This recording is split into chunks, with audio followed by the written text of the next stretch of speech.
मित्रों, आज हम लोग पढ़ेंगे युद्ध अभियान, लड़ाई, उसके बाद पढ़ेंगे युद्ध और लड़ाई में अंतर। ये 3 चैप्टर हम लोग एक साथ कवर करेंगे।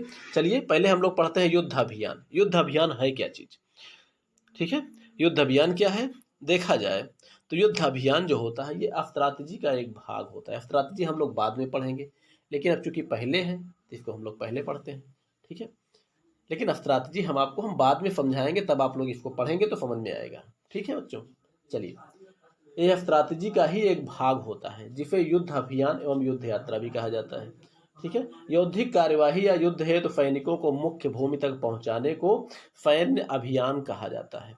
सैन्य अभियान हेतु दूरी के अनुसार आवश्यकता की सारी सामग्री को रखा जाता है या पहले से ही स्थान स्थान पर व्यवस्था कर दिया जाता है। ठीक है, इसका अध्ययन हम इसको जो है अन्य रूपों में भी कर सकते हैं। इसको देखा जाए तो हम थोड़ा सा बढ़ाकर इसको दूसरे रूप में इसको हम लोग अध्ययन करते हैं। चलिए थोड़ा सा हम लोग आगे बढ़ते हैं। ठीक, युद्ध अभियान जो है, जब हर प्रकार से युद्ध के मैदान में चूंकि प्रस्थान करना है और युद्ध के मैदान में प्रस्थान करने से पहले हम अपने आप को शत्रु के मुकाबले मजबूत बनाने का प्रयास करते हैं हर क्षेत्र में, चाहे सैनिक दृष्टि से हो, चाहे सैनिक संख्या की दृष्टि हो, चाहे जो है, ठीक है, और चाहे संख्या की दृष्टि हो, चाहे गुणात्मक हो, चाहे प्रशिक्षण की दृष्टि हो, चाहे हथियारों की श्रेष्ठता की दृष्टि हो। हर प्रकार से युद्ध अभियान के पहले हम अपनी स्थिति मजबूत बनाने का प्रयास करते हैं। ठीक है, जब हम हर तरह से मजबूत हो जाते हैं तो युद्ध के लिए प्रस्थान करते हैं। एक राष्ट्र युद्ध के लिए तभी प्रस्थान करता है जब अपने शत्रु के मुकाबले अपने आप को मजबूत पाता है। ठीक, अब उस समय उसको करना क्या होता है? युद्ध अभियान के समय कई चीज़ें हो सकती हैं। भाई मित्रों से मदद ले सकता है, हथियारों का निर्माण कर सकता है, फैक्ट्रियों में निर्माण करता है, सैनिकों की भर्ती भी करता है। ठीक है, जब हर प्रकार से मजबूत हो जाता है तो युद्ध अभियान करता है। अब आप देख सकते हैं यहाँ पर युद्ध अभियान में हम इस रूप में इसका अध्ययन करते हैं। हर प्रकार की सैनिक श्रेष्ठता प्राप्त करने के बाद युद्ध यात्रा प्रारंभ हो जाती है और युद्ध यात्रा प्रारंभ होने के बाद जो स्ट्रैटेजी का कार्य है, स्ट्रैटेजी के कार्य का मात्र एक भाग है युद्ध अभियान। ठीक है, देखा जाए तो सेना को युद्ध भूमि में पहुंचाने की संपूर्ण व्यवस्था की जाती है। युद्ध अभियान में मार्ग में पड़ने वाले अवरोधों को समाप्त किया जाता है, नदियों को पार करने की व्यवस्था अर्थात नौकाओं की व्यवस्था की जाती है, या फिर जैसे भी हो सके तो पैदल सैनिकों को मत ले जाओ, पैदल सैनिकों को ले जाना है तो नौकाओं को ले जाना पड़ेगा। ठीक है, बाकी घुड़सवारों के लिए और हाथियों के लिए वो तो खुद ही हिल के पार हो जाएंगे, वो पानी में घुसकर पार हो जाएंगे। ठीक है, और सैनिकों को मार्ग में रहने, रुकने, भोजन पानी आदि की सारी व्यवस्था करना होगा या तो फिर पहले से ही होना चाहिए युद्ध अभियान के दौरान। ठीक है, अगला है सुविधानुसार युद्ध भूमि में कैंप, तंबुओं आदि की व्यवस्था। जहां रुकना है वहां पर भी, युद्ध के मैदान में पहुंच गए तो वहां पर भी, ये सारी व्यवस्था युद्ध अभियान के अंतर्गत आती है। इतना सारा व्यवस्था करना है और सैनिकों को लड़ाई हेतु युद्ध भूमि में खड़ा कर देना। अब यहीं पर जो है स्ट्रैटेजी और समरतंत्र में एक धुंधली सी रेखा होती है, क्योंकि वहां पर जो है युद्ध भूमि स्ट्रैटेजी में देखा जाए तो युद्ध अभियान के तहत सैनिकों को युद्ध भूमि में पहुंचा दिया जाता है। ठीक है, और जहां पर युद्ध भूमि में पहुंचाने के बाद जब सैनिकों को खड़ा कर दिया जाए तो यहीं से स्ट्रैटेजी का प्रारंभ हो जाता है, क्योंकि जनरल अब अपने दिमाग में चलाने लगता है और यहीं से स्ट्रैटेजी का काम समाप्त हो जाता है और समरतंत्र का कार्य प्रारंभ हो जाता है। मित्रों, तो ये है हमारा जो है युद्ध अभियान। तो युद्ध अभियान में इतनी सारी चीजों की व्यवस्था करके तब जो है आगे बढ़ना पड़ता है। आगे है लड़ाई। मित्रों, देख सकते हैं लड़ाई क्या है। वैसे देखा जाए तो युद्ध और लड़ाई दो ऐसी अवधारणाएं हैं जो भ्रमित करने वाली हैं, क्योंकि युद्ध और लड़ाई भ्रमित कहाँ होते हैं, दोनों एक ही जैसा लगता है। ठीक है, एक ही जैसा लगता है, बात तो सत्य है, जबकि ये दोनों जो है, इन दोनों को साधारणतया एक दूसरे के लिए प्रयोग भी किया जाता है, जबकि इन दोनों के बीच में पर्याप्त अंतर है। ठीक है, लड़ाई वो होती है, आप समझ सकते हैं, जब तक हाथापाई होती हो, अर्थात युद्ध का कार्य तो लंबा हो सकता है लेकिन लड़ाई का कार्य वो छोटा होता है। जब तक मुठभेड़ होती रहे, जब तक भिड़ंत हो, वो स्थिति लड़ाई की श्रेणी में आती है। जहां जैसे माना जाता है एक युद्ध जो है, युद्ध एक विस्तृत हो सकता है, युद्ध की स्थिति या क्षेत्र विस्तृत हो सकता है, जबकि लड़ाई के क्षेत्र, लड़ाई की स्थिति वो सीमित होती है और बहुत कम समय के लिए होती है। अर्थात एक युद्ध का निर्णय कई लड़ाइयों से भी हो सकता है और होता भी रहा है। जैसे माना जाता है कि प्रथम विश्व युद्ध, द्वितीय विश्व युद्ध, इसमें देखा जाए तो कई राष्ट्र भाग लेते थे। ये नहीं है कि एक छोटा सा युद्ध का मैदान होता है और उसी मैदान में जो है संपूर्ण सैनिक लड़कर युद्ध को जीत लेते हैं। ठीक है, कभी कभी तो ऐसी स्थिति होती है, वो तो छोटे युद्ध हो गए, लेकिन कभी कभी ऐसी स्थिति होती है एक युद्ध का निर्णय कई लड़ाइयों के बीच से होता है। जैसे छोटी छोटी लड़ाइयाँ हुई हैं प्रथम विश्व युद्ध के दौरान, फोमे का संग्राम जो टैंकों के युद्ध के लिए है, कैमराई का संग्राम टैंकों के युद्ध के लिए है, ऐसे क्या बोलते हैं वाइपर्स का संग्राम जो जहरीली गैसों के लिए है। और हर स्थान पर देखा जाए तो कभी जो है हिटलर ने फ्रांस पे आक्रमण किया, कभी हिटलर ने जर्मनी पे आक्रमण किया, कभी हिटलर ने रूस पे आक्रमण किया। तो ये मान लिया जाता है रूस का युद्ध है, ये फ्रांस की लड़ाई है, ये जर्मनी का युद्ध है, ये ब्रिटेन का युद्ध है। तो इस तरह जो है अलग अलग जो है लड़ाई होती है, इसको बोलते हैं लड़ाई, जहाँ पर जो है सेनाओं में भिड़ंत हो, लेकिन नाम तो एक ही है, प्रथम विश्व युद्ध।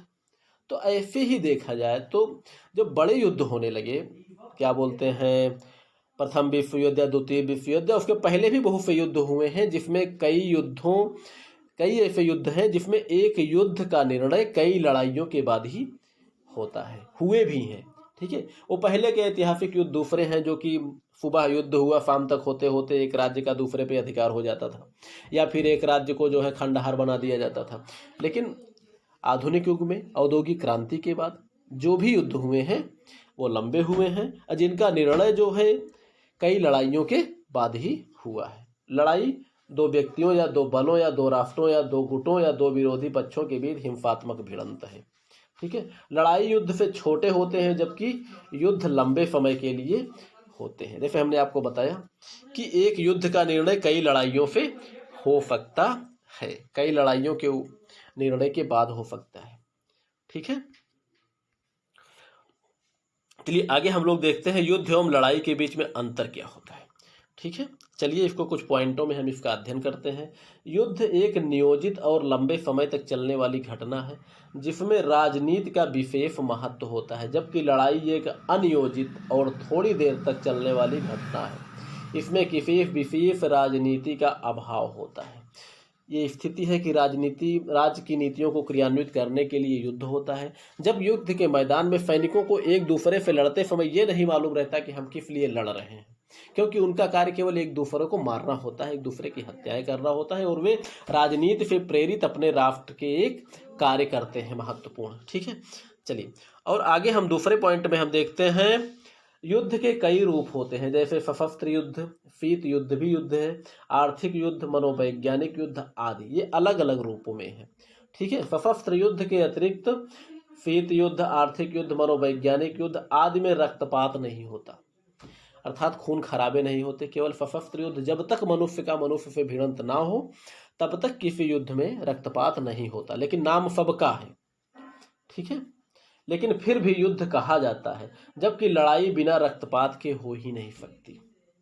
ठीक, चलिए आगे हम लोग पढ़ते हैं राजनैतिक उद्देश्यों को प्राप्त करने के लिए अंतिम विकल्प के रूप में युद्ध का चुनाव किया जाता है, जबकि युद्ध का अधिकांश निर्णय लड़ाई से ही होकर गुजरते हैं।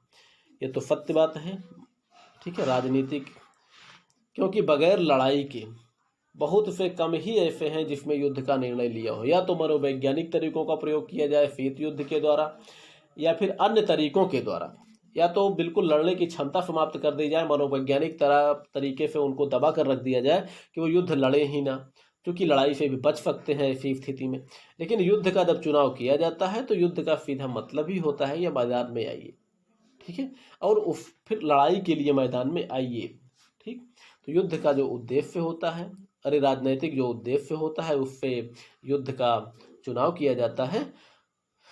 तो युद्ध के लिए सब लड़ाई के मैदान में सैनिक उतरते हैं और लड़ाई के द्वारा ही युद्ध का निर्णय होता है। अब ये लड़ाई के मैदान की स्थिति है कि अगर मनोवैज्ञानिक तरीके से अगर दब जाए, एक दूसरे से हार मान ले दूसरा, तो युद्ध ना हो। ठीक है, चलिए बहुत सारे ऐसे युद्ध हुए हैं, जैसे नेपोलियन के बारे में कहा जाता है बहुत से युद्ध हो बिना लड़ाई लड़े ही जीत लेता था, क्योंकि मनोवैज्ञानिक तौर पर उनसे ऊपर छा जाता था। इसलिए बिना लड़ाई लड़े वो युद्धों को जीत लेता था, इसीलिए उसको युद्ध का देवता भी कहा जाता है। और मनोवैज्ञानिक तरीके से इसलिए छा जाता है क्योंकि युद्ध में उसकी उपस्थिति मात्र ही 40,000 सैनिकों के बराबर होती थी, जो कि ऐसा कि जनरल वेलिंगटन ने कहा है, जिसने कि वाटरलू के संग्राम में नेपोलियन को गिरफ्तार किया था। ठीक है, चलिए आगे बढ़ते हैं हम लोग। द्वितीय विश्व युद्ध के बाद 1945 से लेकर 1990 तक सोवियत अमेरिका और सोवियत संघ के बीच शीत युद्ध चलता रहा, लेकिन एक भी लड़ाई नहीं हुई, जबकि इस समय तक ये दोनों एक दूसरे के शत्रु बने रहे। कहने का मतलब शीत युद्ध चला, युद्ध चलता रहा लेकिन शीत युद्ध, लड़ाई एक भी नहीं हुई। ठीक, युद्ध का नाम तो है शीत युद्ध, लेकिन लड़ाई एक भी नहीं हुई। अगला पॉइंट है, आर्थिक और मनोवैज्ञानिक युद्ध के द्वारा बिना लड़ाई के ही राष्ट्र अपने उद्देश्यों की प्राप्ति कर सकता है। जैसे झेलम के संग्राम के बाद सिकंदर के सैनिक मनोवैज्ञानिक तौर पर टूट गए और मगध से बिना लड़ाई लड़े ही वापस चले आए। ठीक है, तो क्या है, मगध से लड़ना चाहता था लेकिन मनोवैज्ञानिक तरीके से टूट गया, लड़ाई नहीं हुई, और सिकंदर जो है बिना लड़ाई के ही हार गया। अब यूँ कह सकते हैं, बिना लड़ाई के ही वो जो है युद्ध जैसे हार गया, अर्थात अपने विजय अभियान को वहीं पर रोक दिया, विश्व विजेता बनने से वंचित रह गया, क्योंकि उसके बाद भी मगध साम्राज्य बना हुआ था, मगध को जीत नहीं पाया। ठीक है, चलिए आगे बढ़ते हैं हम लोग। युद्ध के प्रमुख अंग स्ट्रैटेजी, सामरिकी एवं संभारकी होते हैं, जबकि लड़ाई का प्रमुख अंग केवल समरतंत्र या सामरिकी होता है, सामरिकी या समरतंत्र होता है। ठीक, क्योंकि लड़ाई जो है वो सिर्फ युद्ध कला से लड़ी जाती है, अब बाकी स्ट्रैटेजी, संभारकी ये सब बाद की चीजें हैं, लेकिन युद्ध के प्रमुख अंग ये भी माने जाते हैं। युद्ध में कितना खर्च होगा, हमारी नीति क्या होगी, हमको जो जिस लिए हम लड़ाई लड़ने जा रहे हैं उससे हमें लाभ होगा या हानि होगा, इन चीज़ों का भी ध्यान रखना पड़ता है। ठीक है, अगला है, युद्ध के विभिन्न उद्देश्य हो सकते हैं, जबकि लड़ाई का केवल एक ही उद्देश्य होता है, हिंसात्मक तरीके से शत्रु को पराजित करना। ठीक, चलिए, क्योंकि लड़ाई के मैदान में कोई भी सैनिक एक दूसरे को नहीं जानता, लेकिन एक दूसरे के खून का प्यासा जरूर दिखता है, अर्थात युद्ध के मैदान में पहुंचा हुआ सैनिक भले एक दूसरे को ना जाने, लेकिन एक दूसरे को मारने और काटने के लिए हर समय वो तत्पर रहता है, और वही करते भी हैं। अब उन्हें खुद भी नहीं मालूम होता कि हम क्यों लड़ रहे हैं। ठीक है, चलिए आगे बढ़ते हैं। अंत में यह कहा जा सकता है कि युद्ध की अवधारणा विस्तृत है, जबकि लड़ाई युद्ध का मात्र एक अंग है। इसी तरह जैसे युद्ध जो है राजनीति का एक अंग है, उसी तरह लड़ाई भी जो है युद्ध का मात्र एक अंग है। ठीक है, राजनीति साध्य होती है, युद्ध उसका साधन होता है, युद्ध साध्य होता है तो लड़ाई उसका साधन होती है। ठीक है, हम उम्मीद करते हैं मित्रों ये चैप्टर आपको पसंद आया होगा। नहीं पसंद आया होगा तो आप लोग कमेंट करिएगा, हम प्रयास करेंगे आपको फिर से समझाने का। ठीक है, चलिए पढ़िए लिखिए, मस्त रहिए, खुश रहिए।